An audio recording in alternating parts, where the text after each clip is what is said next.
Imaginez un instant, la France, en l'an 1900. Un pays vibrant, au carrefour de la tradition et d'une modernité balbutiante.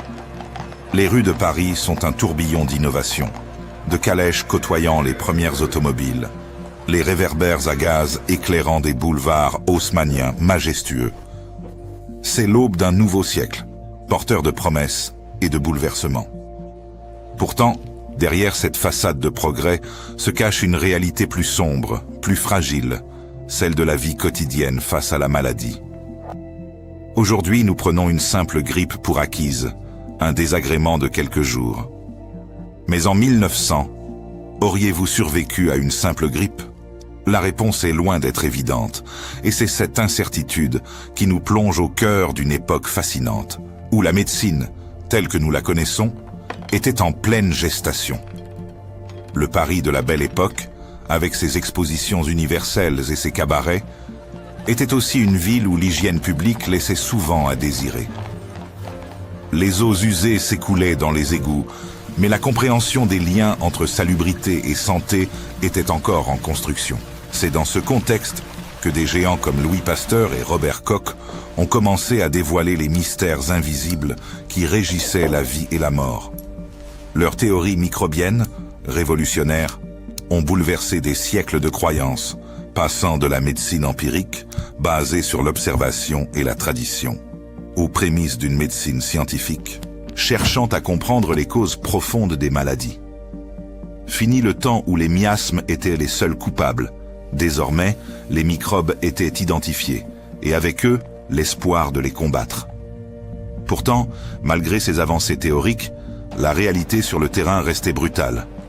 La tuberculose, le choléra et la typhoïde décimaient les populations, sans remède miracle. C'est dans ce monde que l'hôpital occupait une place particulière, bien loin de l'image rassurante et aseptisée que nous avons aujourd'hui. En 1900, l'hôpital était souvent perçu avec méfiance, voire avec terreur. Il était le dernier recours, l'ultime étape pour ceux que la maison ne pouvait plus soigner, principalement les indigents, les laissés pour compte ou les cas désespérés. Y entrer, c'était souvent y mourir. Et la perception sociale de la maladie était teintée de fatalisme. La guérison relevait parfois plus du miracle que de la science. Malgré cette aura sombre, l'hôpital de 1900 était aussi un lieu de dévouement. C'est là que l'on voyait émerger les premières figures emblématiques de l'infirmière, souvent des sœurs religieuses, dont la compassion et le sens du sacrifice étaient inestimables, bien que leurs connaissances médicales fussent limitées. À leur côté, le médecin hospitalier, souvent jeune et passionné, tentait d'appliquer les nouvelles découvertes, confronté à un manque criant de moyens et à une compréhension encore rudimentaire du corps humain. Ces hommes et ces femmes, pionniers à leur manière, posaient les fondations d'un système de soins qui allait, siècle après siècle, se transformer radicalement. Ils incarnaient l'espoir dans un monde où la survie était un combat quotidien et où chaque petite victoire contre la maladie était une avancée monumentale pour l'humanité. L'hôpital, cet endroit redouté, était aussi le creuset où la médecine moderne commençait timidement à prendre forme. Pénétrons maintenant au cœur de ces établissements pour comprendre à quoi ressemblait un hôpital typique de 1900. Imaginez les pavillons de l'Hôtel Dieu à Paris ou de l'hôpital Saint-Louis, des structures massives, souvent construites autour de cours intérieures. Chaque pavillon était généralement dédié à une maladie spécifique, un début de tentative pour confiner les infections, bien que la compréhension des voies de transmission fût encore imparfaite. À l'intérieur, les salles n'avaient rien à voir avec les chambres individuelles que nous connaissons. C'étaient de vastes espaces, de longs dortoirs alignant des lits côte à côte, parfois séparés par de simples paravents. L'intimité était un luxe inconnu, la promiscuité, une réalité quotidienne. On cherchait la lumière naturelle et une bonne ventilation, non par confort, mais parce que l'on commençait à comprendre leur importance pour l'hygiène et la guérison. Des leçons tirées de l'expérience plutôt que de la théorie scientifique. Dans ces salles bruyantes et souvent malodorantes, le personnel hospitalier s'activait sans relâche. Les figures les plus visibles étaient souvent les sœurs religieuses, véritables piliers des soins infirmiers. Leur dévouement était sans bornes, leur compassion une source de réconfort inestimable pour les malades. Cependant, leur formation médicale était rudimentaire, basée sur l'expérience et la charité, plutôt que sur des connaissances scientifiques approfondies. Elles administraient les remèdes prescrits, veillaient à l'hygiène sommaire des patients et offraient un soutien moral essentiel. À leur côté, les médecins, jeunes et moins jeunes, incarnaient l'autorité scientifique naissante. Leur statut social était élevé, mais leurs moyens d'action restaient limités. La hiérarchie médicale était stricte et les décisions étaient souvent prises par un petit nombre de praticiens expérimentés. Les étudiants en médecine, quant à eux, apprenaient par l'observation directe, assistant aux consultations et aux interventions chirurgicales qui se déroulaient parfois devant un public avide de savoir. Ils étaient les mains et les yeux des médecins seniors, participant aux soins quotidiens et aux autopsies, une pratique essentielle pour comprendre les pathologies. Le personnel de soutien spécialisé, comme les brancardiers ou les aides-soignants, était quasiment inexistant. Les tâches étaient partagées entre les sœurs, les internes et parfois les patients eux-mêmes. Les pratiques médicales et chirurgicales de l'époque étaient un mélange fascinant de nouvelles découvertes et de méthodes ancestrales. L'asepsie et l'antisepsie, prônées par Lister, commençaient tout juste à être adoptées en France, mais leur application était lente et inégale. Les chirurgiens lavaient leurs mains, stérilisaient leurs instruments, mais pas toujours avec la rigueur que nous connaissons. Les premières anesthésies, à l'éther ou au chloroforme, rendaient les opérations supportables, mais non sans risque. Les dosages étaient imprécis et les complications fréquentes.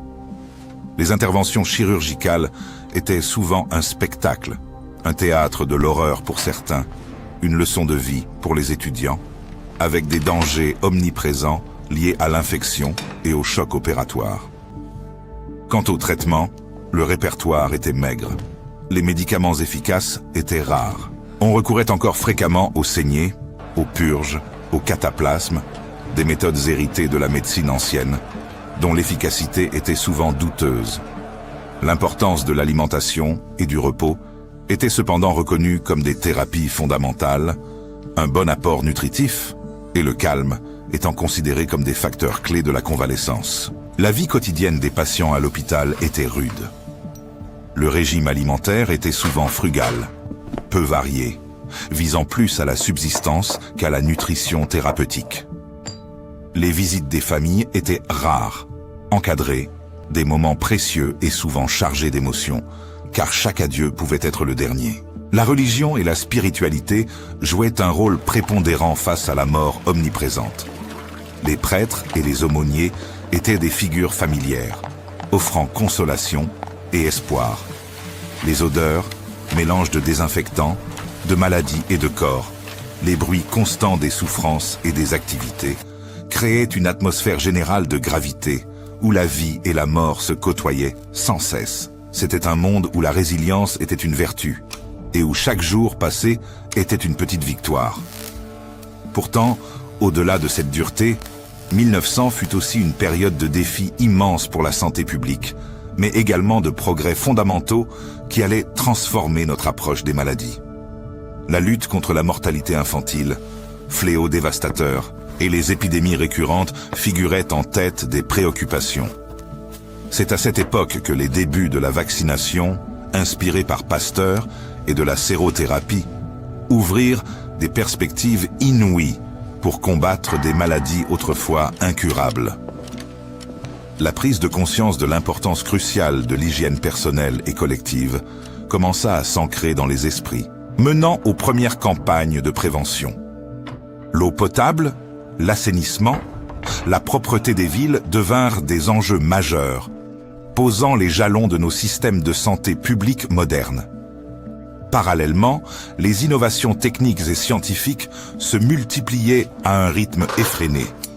En 1895, Wilhelm Röntgen découvrait les rayons X, Une avancée révolutionnaire dont les applications diagnostiques naissantes commençaient à peine à être explorées. Pour la première fois, le corps humain révélait ses secrets sans qu'il soit nécessaire de l'ouvrir. Les débuts de l'analyse biologique et de la bactériologie en laboratoire transformaient la compréhension des agents pathogènes et permettaient des diagnostics plus précis, même si les traitements restaient limités. Les instruments chirurgicaux s'affinaient, les techniques opératoires gagnaient en précision, réduisant les risques d'infection et améliorant les chances de survie. Les premières tentatives de transfusion sanguine, bien que souvent infructueuses et dangereuses en raison de la méconnaissance des groupes sanguins, témoignaient d'une audace et d'une soif d'innover sans précédent. Chaque avancée, petite ou grande, était une pierre ajoutée à l'édifice d'une médecine nouvelle. L'impact de cette époque sur notre société et la médecine actuelle est incommensurable. Les fondations posées en 1900 ont façonné, brique par brique, notre système de santé moderne. La relation médecin-patient, autrefois souvent paternaliste et unidirectionnelle, a commencé à évoluer vers une approche plus collaborative, bien que le chemin fût long. La reconnaissance du rôle essentiel des infirmières, autrefois reléguées aux tâches subalternes et aux soins de base, a pris son envol, transformant leur profession en une pierre angulaire de l'équipe soignante. De simples aides, elles sont devenues des professionnels qualifiés, garantes de l'hygiène et du bien-être des malades. En regardant en arrière, la fragilité de la vie humaine à cette époque nous saisit. Une simple infection, une blessure banale, pouvait emporter un individu en quelques jours. Pourtant, la résilience de l'esprit humain face à la maladie, la détermination des pionniers de la médecine et la soif de connaissance ont permis de parcourir un chemin incroyable en un siècle. Que ce soit l'éradication de maladies mortelles, l'allongement spectaculaire de l'espérance de vie ou la sophistication de nos diagnostics et traitements, nous devons une dette immense à ces hommes et femmes de 1900. Leur courage, leur persévérance et leur vision ont jeté les bases d'une médecine qui, aujourd'hui, nous semble acquise. Mais cet héritage nous impose aussi une responsabilité. Inviter à méditer sur l'importance de la recherche médicale, de l'accès aux soins pour tous, et de la vigilance constante face aux nouvelles menaces sanitaires. Comparons les défis d'antan à ceux d'aujourd'hui. Les hôpitaux de 1900, avec leurs salles communes et leurs moyens limités, nous rappellent la valeur inestimable de chaque avancée, de chaque découverte. Ils nous poussent à ne jamais cesser d'innover, de prendre soin et de protéger cette médecine qui est le fruit de tant de combats. Car sans ces pionniers, notre présent serait bien différent et notre futur bien plus incertain.